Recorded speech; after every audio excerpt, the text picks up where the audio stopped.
Olá, família, sejam todos muito bem-vindos a mais um episódio do Family Cast, o podcast oficial da Family Church Brasil. Me chamo Christopher Baron e serei o seu apresentador de hoje. É um prazer ter você aqui comigo nesse episódio, convidado muito especial. Já fazia um tempo que a gente queria trazer ele aqui e deu certo. Então, fica ligado aí. Mas antes de a gente partir para essa conversa, eu queria te pedir um favor. Aquilo de sempre. Dá uma curtida aí e compartilha esse vídeo com pessoas que vocês sabem que podem ser abençoadas por essa conversa, tá bom? E se não for pedir demais, segue a gente aí no Instagram, @FamilyCastBR, @Christopher Baron e também o @ do nosso convidado, pastor Jackson Marques. Que prazer, que prazer te receber aqui. Prazer é meu, cara, estar aqui com vocês, uma honra mesmo. Veio, assim, de uma correria, de muitas viagens, cansado. Demais, mas estamos vivos. É isso, e veio aqui nos honrar com a sua presença, com um tempo de mesa. Cara, uma coisa que eu sempre tenho dito é que não tem como ser grande parado. É verdade. É impossível ser grande parado. Então, se você quer ser grande, mas parado, ou você é parado ou você quer ser grande. Os dois não dá. Não tem como junto. Ele não encaixa, né? Então, por isso que Jesus foi o maior de todos, que é uma vida em movimento. Você não pode parar. E o senhor tá nessa aí, no movimento, pra cima e pra baixo. Não corre, meu Deus do Bom céu. demais. Daqui a pouquinho vai pregar aqui pra gente, Meu trazer uma Deus, palavra abençoada. Que honra. Vai ser incrível. Pastor, como eu falei, a gente já tava querendo te receber aqui. O senhor já veio aqui algumas vezes, né? Você fala em Goiânia ou na igreja? Não, na igreja. Eu já te cumprimentei aqui, Sim, inclusive. acho que Já uma te vez eu vim recebi. aqui, foi. Né? Então, eu queria ter esse tempo de conversa para entender melhor a forma que o senhor vê a Bíblia, a forma que o senhor vê o Evangelho, o Reino, e a forma que o senhor lê a Bíblia. Eu acho muito interessante. De onde é que vem esses insights, essas ideias, essas coisas que parece que às vezes a gente lê e não entende? Como é que vem? Como é que é isso aí? Rapaz, então, tem um texto lá de Efésios 1,17, Paulo falou assim, ó, eu oro ao Pai de nosso Senhor Jesus Cristo, que vos deu espírito de sabedoria e de revelação. Então, assim, não tem como você ter o conhecimento e abrir mão da revelação. A revelação é algo tão extraordinário que você consegue enxergar o que todo mundo está enxergando, porém de um ângulo diferente. Então, assim, isso vem em questão de estudo, isso vem em questão de pessoas que você conhece. Por exemplo, eu conheço 3 caras que são, assim, fenomenal. Acho que todo podcast eu falo deles. Pastor Joaquim Cantagalli, que é um cara profundo na escritura, um cara maravilhoso. Pastor Gil Dias, que é um outro cara no nível muito profundo. E um amigo chamado Maurício Tolentino. Esse é brabo mesmo. Então você vai caminhando, você vai começando a ver os esqueletos dos caras, o que eles vão falando, o que eles vão colocando na mesa. Você começa a perceber, mano, dá pra ir mais fundo aqui. Ó, esse negócio que dá pra mexer. Porque, assim, é um horizonte muito grande a Bíblia. A Bíblia é um mar. A Bíblia é um poço. Quanto mais você cava, mais descobriu que não cavou nada, entendeu? O grave problema é que a galera lê a Bíblia pra tirar coisa dela.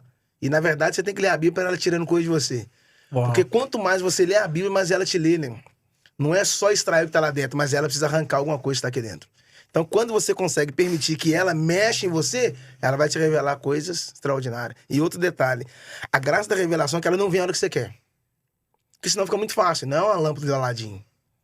Por isso que tem um texto lá de H, que ela estava perdida no deserto, e o texto diz que ela estava perto de um poço d'água e não viu o poço. Porque a revelação não era o que você quer.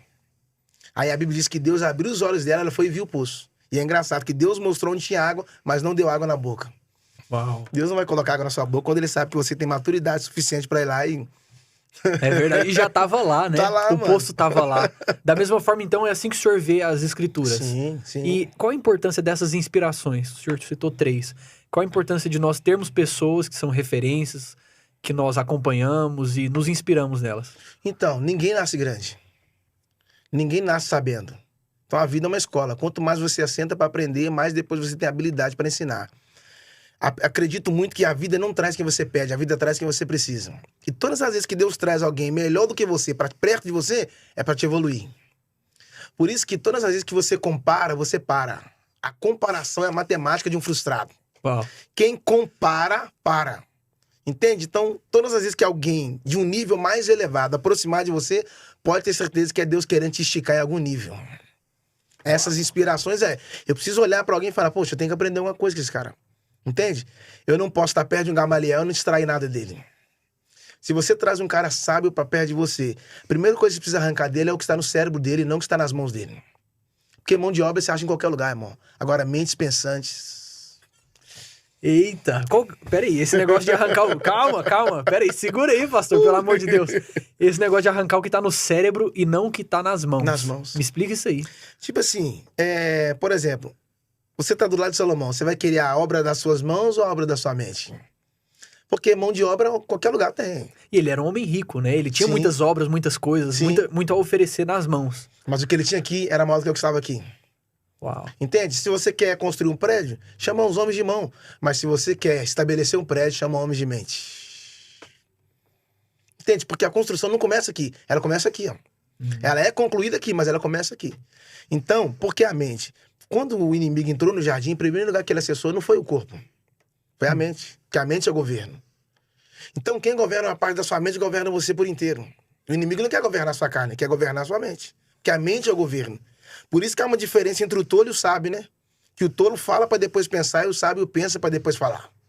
A graça do sábio não está nas suas palavras, e sim nos seus pensamentos. Alguém falou comigo, você tem que andar do lado de gente forte. Eu falei, não. Você tem que andar do lado de gente sábia. Porque nem todo forte é sábio. Agora, todo sábio é forte. Então, a sabedoria é um mistério. Porque a sabedoria está além do saber, né? A sabedoria é uma visão. E o que é visão? É você enxergar o que todo mundo está enxergando, porém de um ângulo diferente. Por exemplo, chegaram para Jesus e falaram, Lázaro morreu. Ele virou e falou assim, não, vamos lá porque Lázaro está dormindo. Estava enxergando o que todo mundo estava enxergando, porém de um ângulo diferente. Todo mundo via a morte. Só Jesus enxergou vida. Uau. Sábio, visão, forte. Isso Demais. era Jesus, né? E outra coisa, Cris, as pessoas confundem, porque a ideia de Deus não é te dar um novo óculos, é te dar uma nova visão. É diferente isso aí. É claro, porque o óculos é você enxergando na visão do homem. A visão é você enxergando na visão de Deus. Porque quem tem a visão não fala do que vê, né? Quem tem a visão fala do que crê. A visão é você enxergar o que está por trás da parede. A visão é você enxergar um prédio pronto, quando na verdade os seus pés só estão no terreno. Mas você está falando de quê? Porque a visão tem a ver com o futuro e não com o passado. Não confunda vista com visão. A vista revela de onde você saiu e a visão mostra onde você pode chegar. Qual foi o erro da mulher de Ló? Não tinha visão. Deus falou, não olhe para trás. É uma regra simples, né, Cris? Não olhe para trás. Por que não olhe para trás? Porque tem 3 coisas aqui. Primeiro, não tem como andar para frente olhando para trás. Segundo, a mulher saiu da cidade, mas a cidade não saiu de dentro dela. E terceiro, não permita que uma movimentação errada te paralise para sempre. Ela olhou para trás e nunca mais conseguiu olhar para frente. E Deus está nos dando oportunidade para olhar para frente, para nunca mais querer olhar para trás. Glória a Deus. É a visão. E isso quem entrega é Deus. É claro, porque a visão, ela tem a ver com a construção. Visão não tem a ver com o passado, tem a ver com o futuro. Por isso que todo filho precisa de um pai. Porque pai não é o que cria, pai não é o que alimenta, pai não é o que sustenta, pai é o que dá destino. Os pais são arcos e os filhos são flechas, né? O arco não vai, mas ele libera as flechas para ir. Então, aonde seus pais não chegaram? Deus vai começar com você. Amém, glória a Deus. Pastor, Entende? quando o senhor está citando esses trechos de sabedoria, de conhecimento, sempre eu vejo citações de personagens bíblicos, né? De pessoas. Assim como tem inspirações que estão vivas hoje, o senhor citou essas 3 pessoas, existem inspirações na Bíblia. Sim. Pro senhor, claro, além de Jesus. Quem é a sua maior inspiração dentro dos personagens bíblicos? My God, que pergunta. Uau. Agora eu fiquei emocionado. Eu gosto muito de Jacó. Porque todos nós temos um Jacó dentro da gente. E antes de Deus mudar o nome de Jacó, Deus tem que mudar o seu caráter. Jacó é um cara tão extraordinário que é o único homem na Bíblia que tem 3 nomes. Jacó, Esaú e Israel. Jacó foi o nome que o pai deu. Esaú foi o nome que ele mesmo deu para roubar bens do irmão. Israel foi o nome que Deus estabeleceu. Jacó é aquilo que as pessoas queriam que você fosse. Esaú é aquilo que você sempre quis ser. Agora, Israel é aquilo que Deus planejou para você. Então, não tem como eu querer ser Israel me mantendo como Jacó. Deus não sustenta a máscara. A máscara não consegue permanecer diante da verdade, porque a verdade não é uma palavra, a verdade é uma pessoa. Lembra que quando Jacó foi encontrar com Esaú, isso é muito forte. Antes de Jacó encontrar com Esaú, ele encontrou com Deus. A Bíblia diz que Deus foi lá e feriu na coxa. Ele saiu mancando. E eu fiquei pensando, por que Deus feriu Jacó? Primeiro, Deus tocou ele por fora para mudar ele por dentro. Hoje Deus nos toca por dentro. Para nos mudar por fora. Uau. E outra, ele saiu mancando. Na verdade, foi proposital. Porque o próximo encontro ia ser com Esaú. Esaú queria matar ele. Quando Esaú olhou e viu Jacó mancando, falou, não vou matar. Já tá ferido. Não preciso tocar. Deus é capaz de te ferir em uma área, só para gerar misericórdia em alguém que queria te matar. Glória a Deus. Ele é capaz de usar a sua vulnerabilidade para gerar misericórdia em alguém com um coração furioso. Então Deus feriu Jacó para não perder ele. Então assim, Jacó é demais. Jacó e José, né? De José que eu amo é que José sonhou, o padeiro sonhou, o copeiro sonhou, Faraó sonhou, os únicos que não sonharam foram os irmãos de José. Porque os caras estavam tão focados em matar José que esqueceu até de sonhar. Uau. Entende? Então, quando você foca na sua missão, ou melhor, nos seus desejos, Deus não se manifesta. Mas quando você foca no seu propósito, Deus se manifesta. Entende? Os irmãos de José perderam a oportunidade de estar do lado do maior governador do Egito. Porque quando eles venderam José para ficar com a herdade de Jacó, eles deram mole. Porque quando eles jogaram José para longe, Deus estava trazendo José para perto.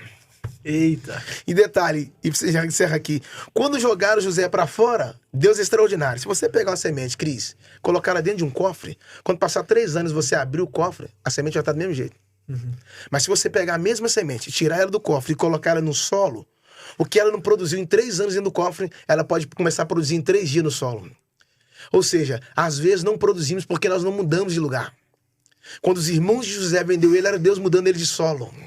O que José não conseguiu ser a vida inteira na casa dos pais, quando ele chegou no Egito, ele se tornou uma árvore de governo. Amém. Mudanças fazem parte. Essa mudança foi o ambiente? Claro. É ambiente diferente, então. Claro, porque tem lugares, Cris, que você vai ter que lutar para sobreviver e vai ter lugares que você só vai precisar lutar para frutificar. Lá José não podia frutificar, então ele só sonhava. Agora no Egito ele não sonha, ele realiza. Uau. Vai ter lugar que você vai ter que lutar para sobreviver, porque o seu sonho incomoda. Sabe o que é o lindo de José? Que quando ele contou o sonho para os irmãos odiaram. Sabe o que ele fez? A Bíblia diz: e teve José um outro sonho. Então todas as vezes que você contar o sonho para alguém e eles te odiarem, sonhe de novo. José sonhou 2 vezes. Porque quem dá o sonho é poderoso para realizar, né? Eu não tenho que ficar preocupado com amanhã. A missão de José, por que José sonhou? Porque ele é filho de Jacó. E quando Jacó estava no deserto, ele colocou a cabeça na pedra, também teve um sonho. Então, homens que sonham não geram filhos mimados. Homens que sonham geram filhos sonhadores. Glória a Deus. Eu não posso ter pesadelo, se Deus está me dando sonho, né? Uau, que bênção. É difícil até de processar. Meu Deus. Uau. Em relação à palavra de Deus, eu vejo que o senhor tem um zelo muito grande pela Sim, palavra, sim. um cuidado, um carinho. E existem histórias... Não histórias. Eu quero dizer assim... Alguns fatos? Eu vou mais fundo. Qual que é a maior lição que o senhor acha que a gente pode tirar da Bíblia? Uau! A maior lição que nós podemos tirar da Bíblia? Amar. Você sabe que a amizade, ela é o relacionamento mais profundo que existe. Ela está além do casamento. É mesmo? É. Me conta isso aí. Porque é possível um marido divorciar de uma mulher 40 anos de casado. Mas não existe divórcio entre amigos. Amigos não se separam. É possível no dia da morte de alguém, a esposa não ir, ou o marido não ir. Mas no dia da morte de uma amiga, ele vai estar lá. Quer uma prova? Quando Jesus foi para a cruz, tinha um amigo lá, o João. Por quê? Amizade não é aquilo que você tolera, amizade é aquilo que você desfruta. Para os colegas, você revela o que está na sua mente, mas para os amigos, você expõe o que está no seu coração.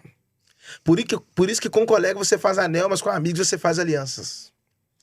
Quando Jesus estava na mesa, ele falou assim, ó, o que vai me trair, põe a mão no meu prato. Pera aí, Cris. Para pôr a mão no seu prato não pode estar longe. Não. O seu Judas está perto. Meu Deus. Só que você só pode se considerar maduro quando você aprender a sentar na mesma mesa com alguém que pode te trair. Quando Judas estava na mesa, não estava revelando os planos dele, estava revelando o caráter de Jesus. Jesus pegou o pão, deu graça e partiu, e entregou primeiro para Judas. Que a cultura dizia, a cultura judaica, quando você parte o pão, você entrega o primeiro pedaço para a pessoa mais importante. Era Jesus dizendo para Judas, ainda que eu não sou importante para você, você é importante para mim. Então a amizade é um elo, ela é uma aliança eterna. Por isso que as pessoas querem ter um casamento, eles querem ter um relacionamento, mas eles não querem primeiro buscar um nível de amizade. Casa com quem você é amigo, nunca haverá divórcio. Porque vocês têm, antes de ter uma aliança física, vocês têm um elo, né? O casamento é uma aliança física, espiritual e carnal. Já a amizade é uma aliança de almas. Você briga com seu amigo agora, mas daqui a pouco... Tá resolvido. Você divorcia de uma mulher, divorcia do marido, mas não tem como divorciar de um amigo. Uau. Uma amiga pro fim. Não é pro começo nem pro meio, uma amiga pro fim. Por isso que existem 3 níveis de amizade. As folhas, os galhos e a raiz. Os amigos folhas são aqueles que permanecem com você até o primeiro vento. Vê um vento forte, eles não suportam. Vão embora. O segundo são os galhos. Você não pode confiar neles enquanto você não vê que eles têm estrutura para suportar certas coisas. Terceiro são as raízes. Aqueles que ninguém vê, mas estão lá. Aqueles que te sustentam, não pelo seu nome, mas estão ali por aquele que você é. Entende? Então, a amizade não tem a ver pelo quantas pessoas estão em sua volta. A amizade tem a ver pelo quanto que você consegue alinhar o seu coração com o coração deles. Alinhamento não é ter a mesma aliança, é ter o mesmo coração. Não é estar debaixo do mesmo teto, é estar debaixo do mesmo propósito. Não é só estar na mesma mesa, mas é estar no mesmo destino. Para mim, na Bíblia, a maior lição que existe é a amizade. Por isso que Deus chamou Abraão de amigo. E Jesus nos chama de amigos. Quando né? Jesus chamou os discípulos, ele falou assim, ó, Jesus tinha 2 amigos, que eram Judas e Lázaro. Ele falou, Judas, quando beijou ele, que nem todo mundo que te beija te ama. Meu Deus. Tem gente te beijando de dia, mas te traindo de noite. Misericórdia. É o beijo mais frio da história. Beijou, mas nunca amou. E aí Jesus falou assim, vamos lá, porque o meu amigo está dormindo, Lázaro. Então Jesus tinha 2 amigos. A amizade é um nível de promoção. Quando Jesus ressuscitou, ele apareceu para os discípulos e falou, agora eu não chamo mais vocês de servos, porque os servos não sabem o que faz o seu Senhor. Agora eu vos chamo de amigo.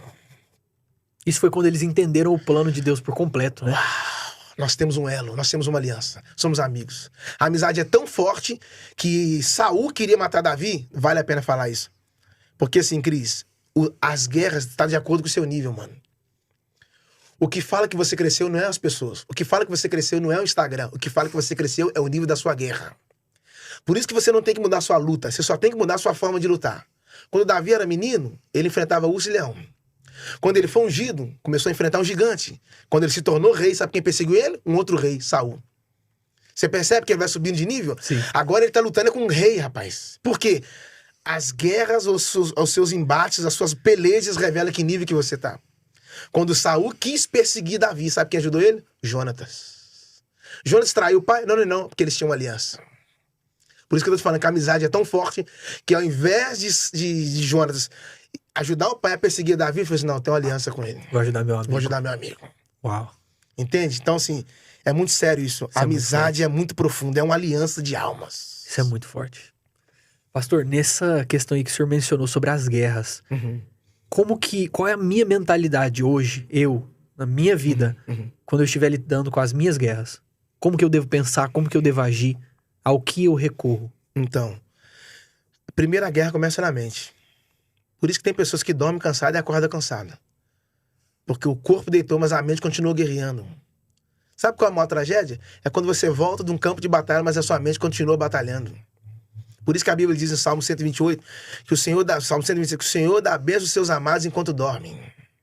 Há um plano no dormir. Por quê? Não adianta, porque tem gente que está em guerra, mas dentro dele está em paz. O problema é quando você está em paz, mas dentro de você existe uma guerra. Então, quando Jesus acalmou a tempestade, a primeira tempestade que Jesus acalmou não foi a da chuva. Ele falou com os discípulos, não temas. Ele está dizendo o quê? Deixa eu acalmar primeiro as tempestades que estão do lado de dentro. Depois eu vou acalmar as tempestades do lado de fora. Porque se ele acalmar as tempestades que estão do lado de fora, vocês ainda vão continuar com a tempestade do lado de dentro. Entende? É verdade. Então, eu preciso entender que dentro de mim existe um general. A maior vitória de uma batalha não tem a ver com o tamanho da sua espada, mas tem a ver com o nível da sua estratégia.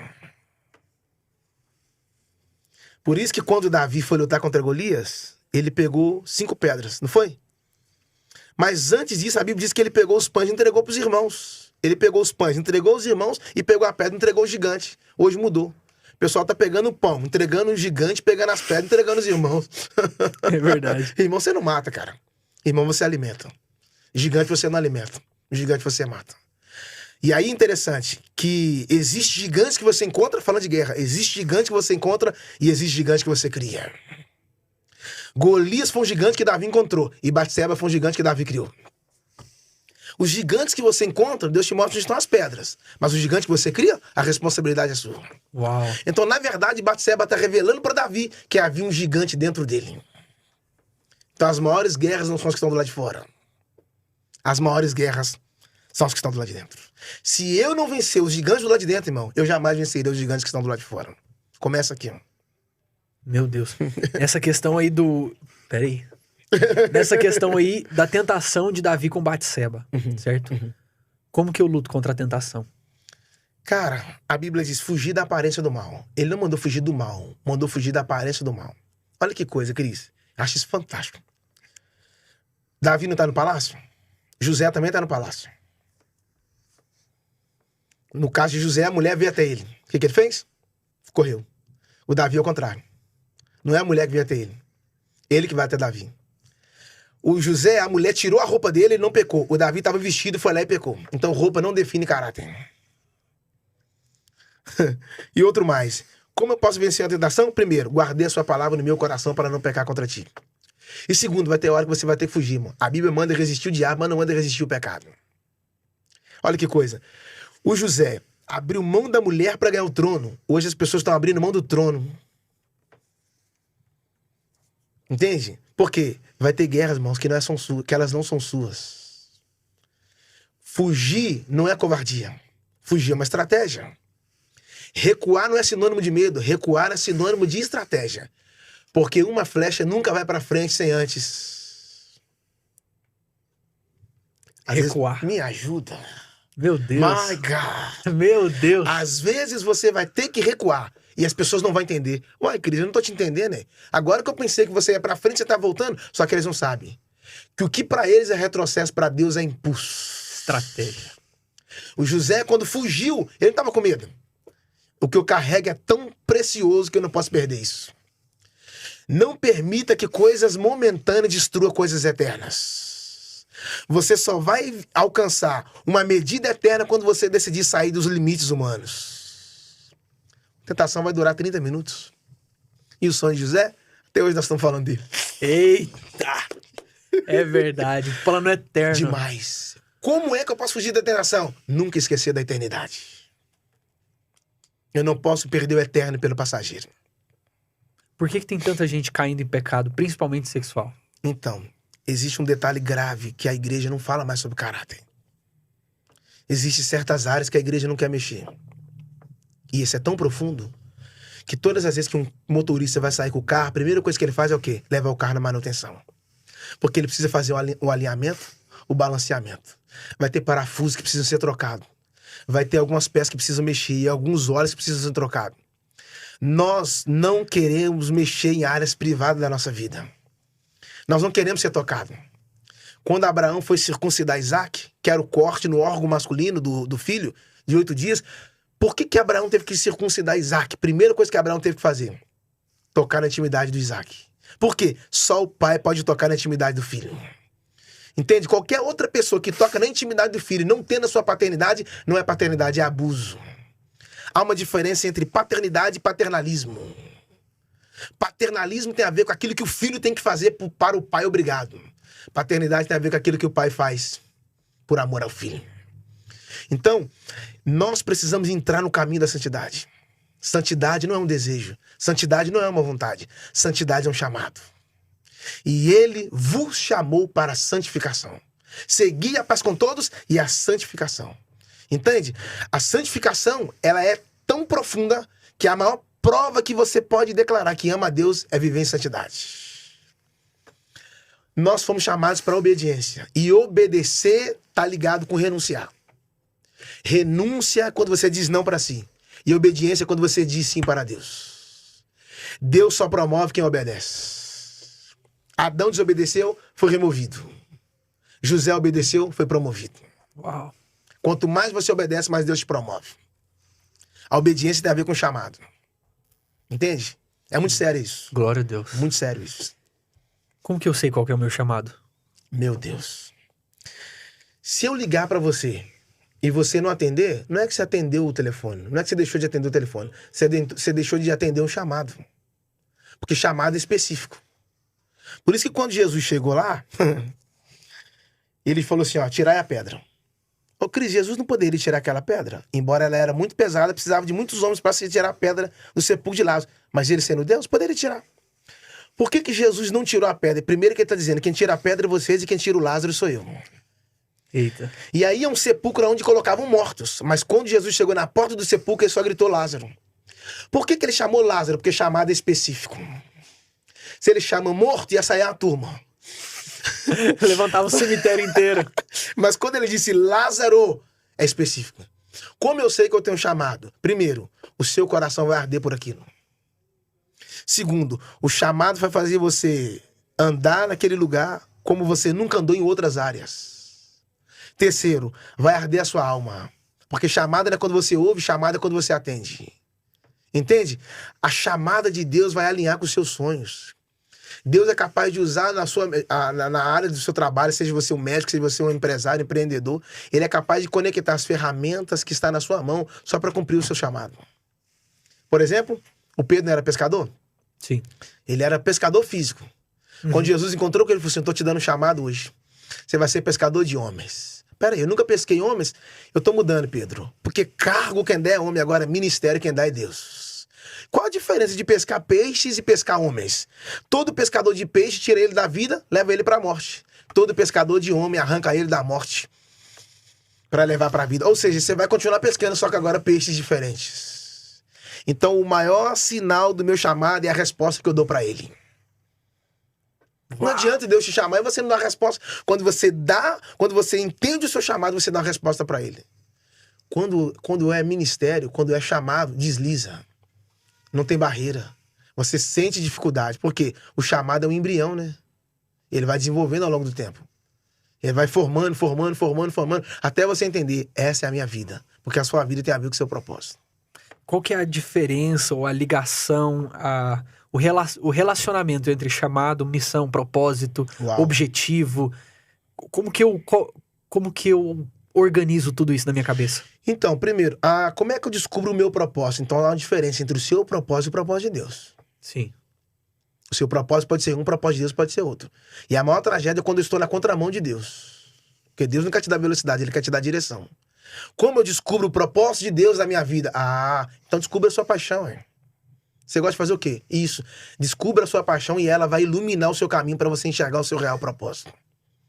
Tem pessoas que estão vivendo uma vida atrás dos seus sonhos, mas não estão atrás do propósito.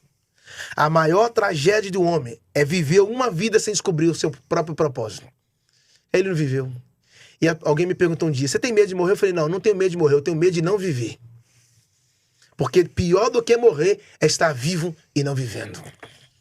E como é que eu descubro que eu vou viver? É só você descobrir o seu propósito. O objetivo vai te ligar ao seu destino. Quando você tem um objetivo, você não pode perder tempo. Alguém diz que tempo é dinheiro, né? Não. Tempo não tem a ver com dinheiro. Tempo tem a ver com o seu destino. Porque homens de sucesso não valorizam dinheiro. Homens de sucesso valorizam tempo. Por isso, o segredo do teu sucesso é como você utiliza o seu tempo vago. Tem gente que tá com o relógio no braço, mas tá parado. Tá fora do tempo. O relógio não é para mostrar apenas um tempo. O relógio é para te dar um objetivo. Quem não tem objetivo... Por isso que os grandes homens sempre andam com o relógio no braço. Porque para eles...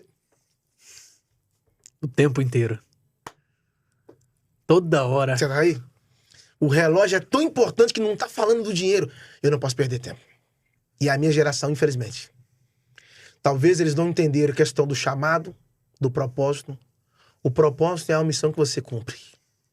O chamado é uma vocação que nasce dentro de você. Você não escolhe o chamado. É o chamado que escolheu você, ué. O seu chamado já nasce lá dentro. E as pessoas não conseguem entender isso porque nós estamos tão... Existe um problema hoje, Cris, muito pesado chamado distração. Como o diabo pode matar o propósito de Deus na minha vida? Como o diabo pode destruir o chamado de Deus na minha vida? Me distraindo. Eu estou distraído. Eu estou tão distraído com as minhas coisas que o tempo tá passando. E o tempo não volta, né? Quando eu tentar recuperar o tempo, já passou. Porque eu estou preocupado com a distração. E a distração é uma arma de destruição em massa. Se o diabo não conseguir destruir você no pecado, ele vai te distrair. Porque é uma arma silenciosa. Você não tá nem percebendo. Você tá vivo, mas tá indo pro caminho errado. Você tá ali, nossa, eu tô... Porque as pessoas acham que o segredo é ter a agenda cheia. Eles chegam pra mim e falam, irmão, como é ter uma agenda cheia? Eu falei, eu não sei. Porque pra Deus, a agenda não vale nada. Porque pra Deus o que vale é você ser frutífero. Tem muita gente que tem uma agenda cheia, mas tá vivendo uma vida vazia. Ele só funciona, mas ele não flui. A ideia de Deus não é fazer você funcionar, é fazer você fluir. Nem tudo que funciona flui, mas tudo que flui Funciona. É isso. A distração nos roubou do secreto. A gente não ora mais. Para Deus iluminar os meus próximos passos e eu descobrir o meu chamado, descobrir o meu propósito, o meu desígnio, eu preciso estar em oração. Porque a oração é a maior forma de você... A oração oxigena a intimidade. A oração é a chave do secreto. E Deus só dá segredo para quem tem secreto. Mas como eu estou distraído... Deus só dá segredo para quem tem secreto. Tem secreto. Eu estou distraído. A distração me roubou do secreto. Estou tão preocupado com o meu Instagram que toda hora eu fico nele. Estou tão preocupado com a minha rede social que toda hora eu fico nela. Enquanto isso, o tempo passa. Eu não consigo separar 2 horas e 40 minutos, que é o dízimo do dia para Deus. Mas eu consigo ficar 10 horas no Instagram, no Facebook. Ou seja, é uma arma de destruição massa, da distração. Você nem sente, ela é silenciosa. Você vicia, né? Quando você assusta que não, você está preso, amarrado. Por isso que as pessoas que estão presas, a gente acha que tem mais preso na cadeia. Não, tem mais preso na rua. Tem mais gente presa na calçada do que na penitenciária.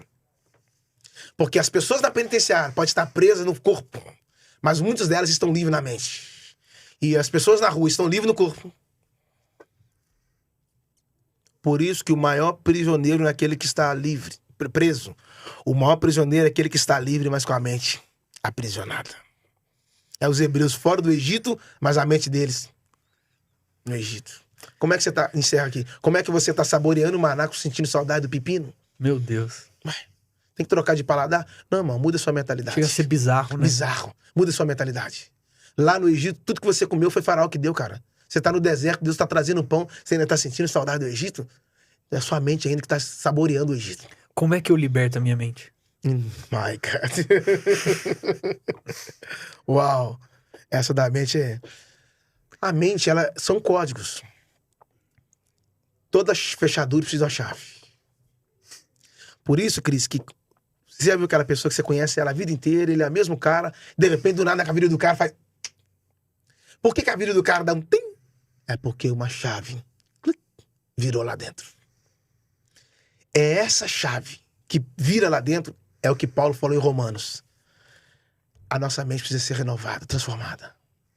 Por que a mente transformada? Porque quando você tem uma mente transformada, as suas ações são modificadas. As suas ações mudam quando a sua mente foi modificada. Por quê? Quando o inimigo entrou no jardim, Deus programou o homem no Éden. Colocou o homem dentro do jardim. Deus programou o homem para ser como ele. O inimigo veio e colocou um vírus.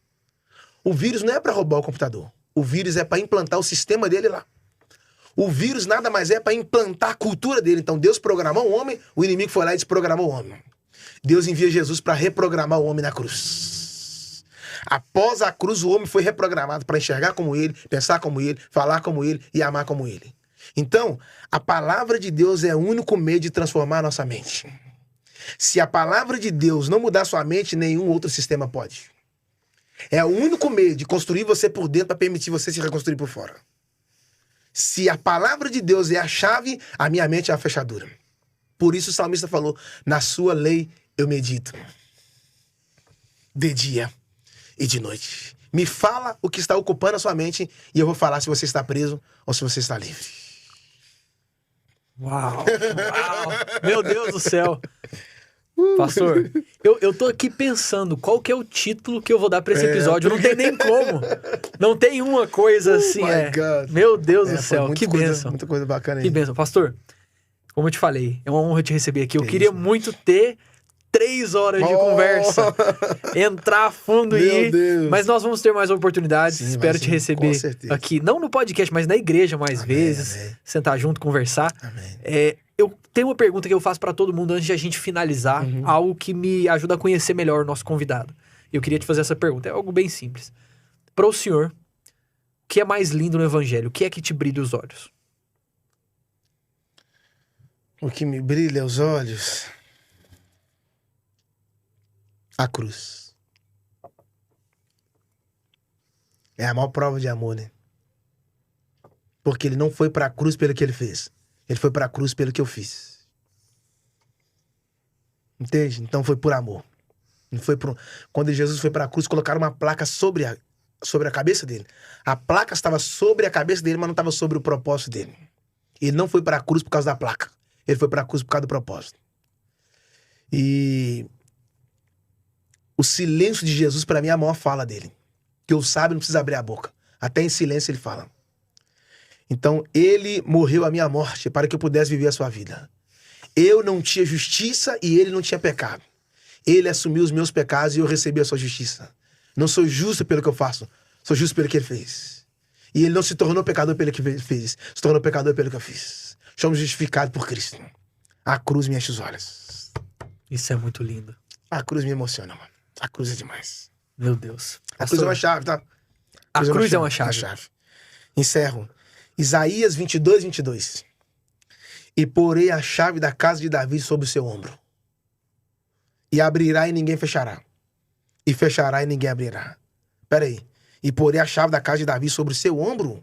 Sim. Jesus não é descendente de Davi? É. Mas por que chave no ombro? Chave se carrega na mão, no bolso, na meia, na bolsa. Pois é, quando ele foi pro Gólgota, colocou a cruz no ombro. E detalhe, quando você coloca a fechadura, para abrir a porta tem que colocar dentro de um buraco, não foi? Cavaram um buraco, pegaram a cruz e colocaram lá dentro. Mas abriu o quê? E aí que tá o detalhe, que em Hebreus 10 diz que foi aberto um caminho novo pelo véu da sua carne. Que Jesus é a porta, né? Então, quando colocou Jesus na cruz ali, colocou a cruz pendurada, foi mesmo que o Deus estivesse fazendo assim, ó, deixa eu abrir a porta da graça e deixa eu fechar a porta da lei. Porque pela graça sois salvos. Não vem de vós. É dom de Deus. Glória a Deus, a maior chave da história. Meu Deus do céu. Pastor Jackson Marques. Oh, cara. Muito obrigado, muito obrigado. Que isso, foi uma honra te receber. A honra é minha. Ter esse tempo de mesa aqui com o senhor. Tamo junto sempre. E espero que seja a primeira de muitas vezes. Tamo junto. Valeu, valeu. Obrigado. Valeu. E pra você que ficou aqui até o final, eu espero que você tenha gostado. Na verdade, se você ficou aqui até o final, é porque você gostou. Então, eu te agradeço muito, muito obrigado pela sua presença. Te lembrar aí, mais uma vez, curte esse vídeo aqui, compartilha com a maior quantidade de pessoas possível. Pessoas precisam ouvir essa mensagem, ter as suas mentes destravadas pela verdade. E comenta aí pra me provar que você ficou aqui até o final. Pastor, normalmente, pra provar que a pessoa ficou aqui até o final, a gente pede pra ela comentar algum trocadilho, alguma coisa que tenha referência com alguma coisa que a gente falou. Mas eu fiquei tão imerso que eu não pensei em nada. O que a pessoa comenta aí pra provar que ela ficou até o final? Uma frase, uma palavra. Pronto, vamos falar sobre a chave. Qual é a maior chave da história? Pronto, comente aí. Qual é a maior chave da história? Qual é a maior chave da história? E uma perguntinha, qual é a maior chave da história? Que aí a pessoa vai ler o comentário e vai ficar tipo assim, ué, como assim? O que é isso? Vai querer assistir, tá bom? Então, se você assistiu até o final, comente aí. Qual é a maior chave da história? E é isso, tamo junto. Até próxima terça-feira, às 19 horas, em mais um episódio do Family Cast. Abraço, valeu! Yes.